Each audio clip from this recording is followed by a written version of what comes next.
Where the hell am I? Hello, degenerates of the internet. My name is Hauser, and today I'm going to be reviewing the Studio Series 38 Bumblebee movie Optimus Prime. And yes, I'm finally... Hauser, it's been 20 damn centuries. Where have you been? Well, Star, it's from a number of reasons. Life, assessments, and I went to Comic-Con and met Giancarlo Esposito, aka Gus Fring, aka Moff Gideon. Anyways, let's get back to the video. Straight out of the box, this Prime is a chunky boy. For being based off concept art, this guy looks really nice. It is a live-action movie Prime, but it's very faithful to the source material. And of course, he's rocking the red and blue paint job that G1 Prime did. Just this figure is just amazing. It is probably my favorite live-action Prime design, along with Rise of the Beasts, and honestly is such a refreshing, nice take on Prime. And I can just hear the voice of Peter Cullen. No. What can I say that other reviewers haven't? This is probably one of the best Prime sculpts of all time. This is just an amazing take on the Optimus Prime design and probably my favorite looking one. However, this figure isn't perfect. There's a stress mark on the window, there's a crack on the transformation joint, and this part is very wobbly. Really should have been pinned in because it's just flapping around. This guy also has some pretty chunky back kibble, but for what it is, it doesn't get untabbed or isn't too annoying. Of course, he's an ion blaster. Now this is a pretty good one. He can hold it in his hand, of course, and it looks just great. It's an overall basic ion blaster design, but it's a really nice look. He looks good holding it in two hands, and it can also store on his back. You can see these two pegs on the side here. There's one here, and it just plugs into It just plugs into this hole like that. You can store it like this, this, and this. Overall, it's a pretty good iron blaster, but it's still really, really nice. His posing's also really nice, and he is solid. He's a very tight ball joint at the head, but it still can get some poses. His arms go out. These things move, but they're incredibly annoying. Smokestack swivel.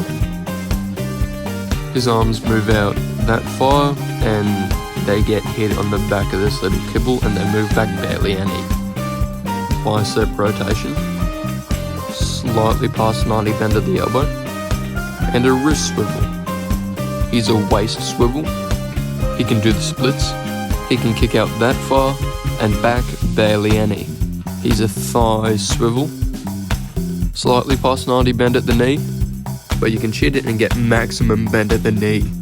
His feet can rock down, and he's a limited ankle pivot. The posability is great on this guy. He can pull off some really nice and dynamic poses, and it's just great. Size comparisons.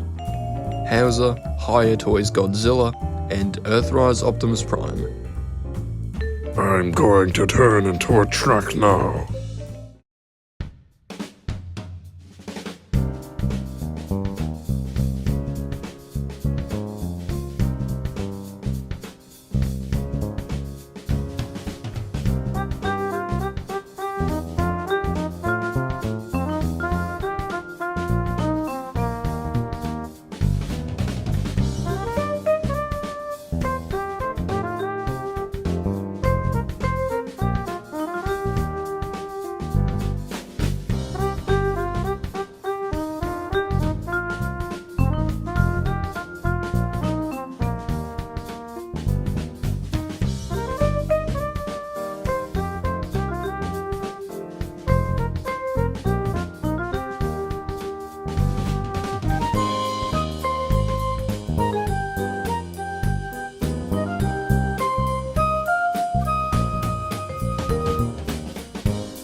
after a fun and intuitive transformation, we get this absolutely superb truck.